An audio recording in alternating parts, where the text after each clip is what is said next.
Bandeko na kombo na kolo Yesu Kristo nzambe apambola moko na moko de l'nom puissant de Jésus-Christ. Boye tokuteni lisusu na partage biblique na biso na groupe de partage biblique sur le prophétie du temps de la fin.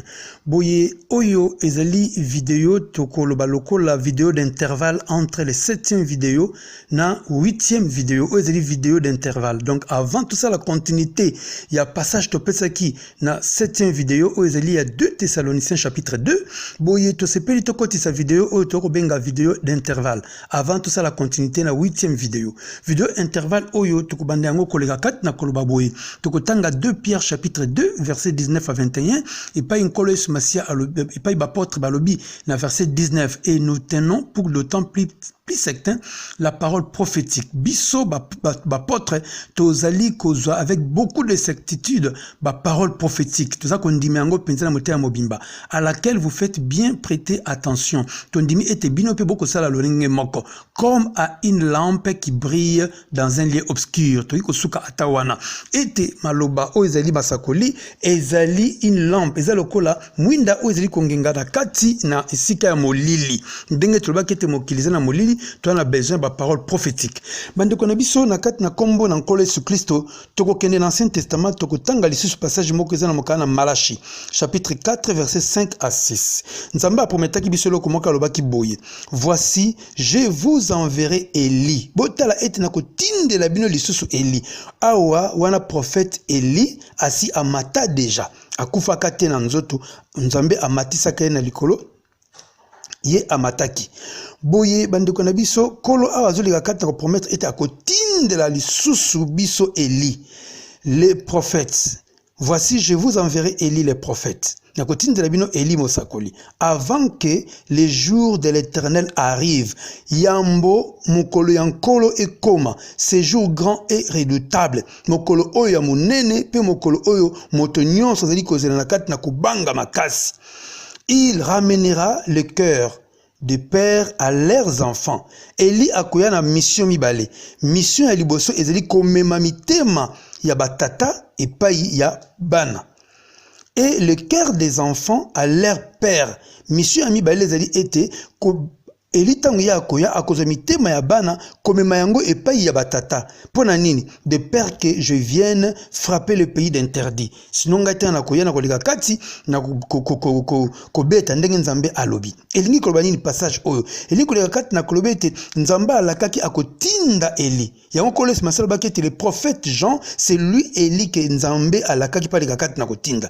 Yango moni ete Jean ayaki 6 mois avant le Seigneur Jésus-Christ aleka kati na koya na kati na mokili. Jean bandaki côté a d'abord le royaume des cieux et puis Jean a témoigné que le Seigneur Jésus-Christ était voici l'agneau de Dieu qui ôte le péché du monde. Avant kolo abotama na kati na mokili. Kolo asi abotama asi akufa c'est quoi qui asi amate pa na tata. Mais kolo esi masi azali kozonga kwa kozali susu église na ye. Donc elingi koloba était deuxième prophétie maintenant oyo était Eli la prophétie de ramener le cœur des enfants à leur père, dans verset 6.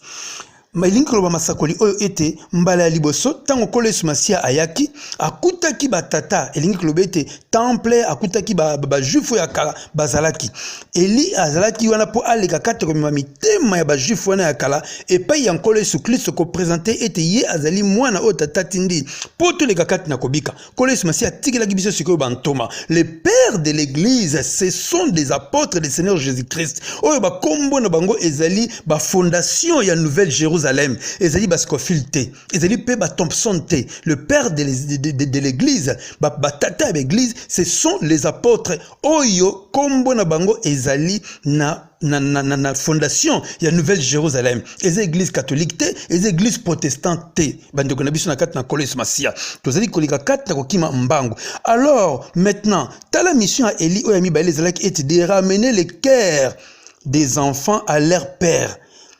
Bisonde tozali sikoyo bana molimo na nzamba ko sala sikoyo na lolenge ete amema mitema na biso azongisa ngo epa ya batata oyo ezali le père de l'église oyo ezali ba apôtre nde message oyo base na ngo ezali kovanda wana yango kole Yesu Kristo na kati mokanda na Jean chapitre 5 na verset 35 a présentaki Jean comme yemoko azali une lampe na kotanga yango Jean était la lampe qui brille et qui lui Et vous avez voulu vous réjouir une heure à sa lumière. Quand le Messie a présenté prophète Jean, où il a présenté qui était Jean, c'est Élie que Dieu avait promis.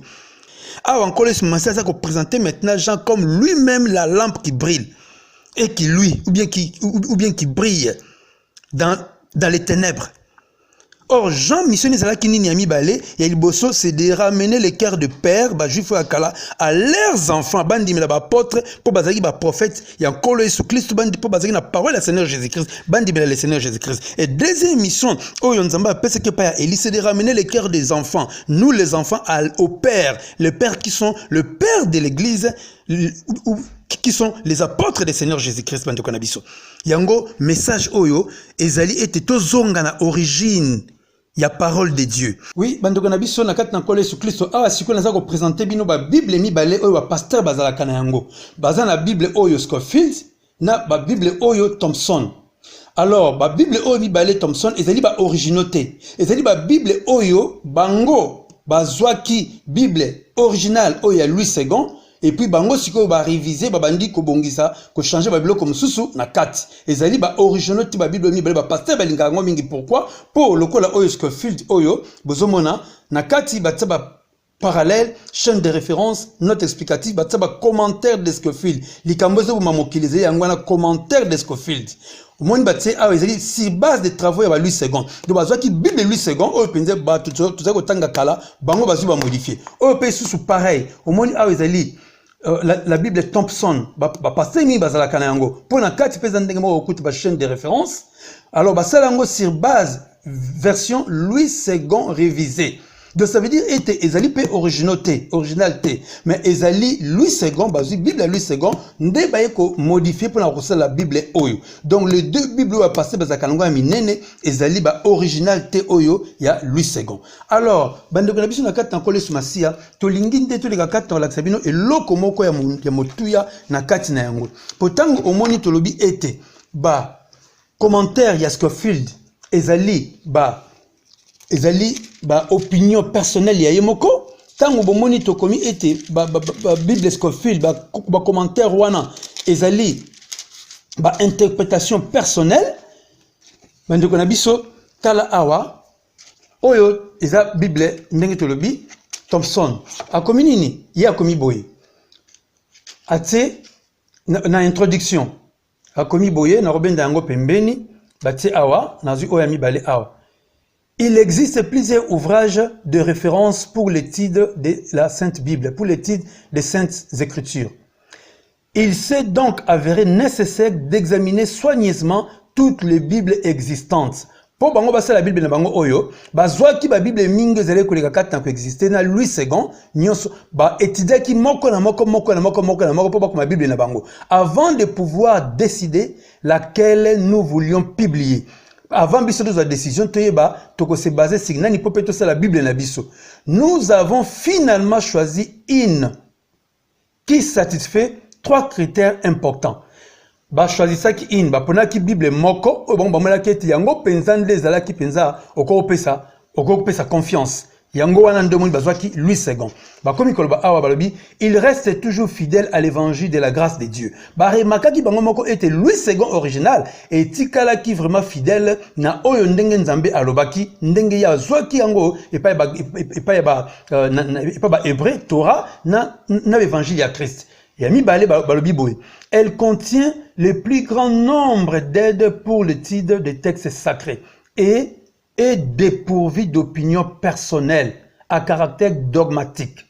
Na zongeli phrase oyo, balobi awa, elle contient le plus grand nombre d'aides pour l'étude du texte sacré et dépourvu d'opinion personnelle à caractère dogmatique. Elingi kloba nini? Elingi kloba ndenge tolobaki ete babwakeli lokola Scofield kuna ye asali ndenge nini atie ba opinion personnelle na place nini na place ba commentaire wana ba commentaire biblique Scofield ezali ba opinion personnelle mais kasi Louis II ataki yango te baza ko informer biso ete ba opinion personnelle wana eza en caractère dogmatique les lignes que bana droit ete likambo oyo ba lobby avec autorité yo koki ko bongola yango te koki ko changer te poko kopesa pe opinion oyo ya yo te oya bango bamoni nde yango nde leki nyonso bandeko na biso ezali mawa mingi wana ezali Scofield. Alors eloko mosusu motuya awa omoni ba wi awa ete elle a été acceptée de manière remarquable dans le monde évangélique à l'échelle internationale. Bible à Louis II ezalaki accepté na échelle ndenge bakomi na façon wana. Yango moni bandeko na biso tuza koleka kati na koloba ete ezali malamu mingi koleka kati na kozonga na Bible originale ya Louis II po na kobika liloba na Nzambe ndenge yango penze sengeli. Kasi oyo tozoleka kati na kozoba commentaire ya Scofield ezali ba opinion personnelle à caractère dogmatique.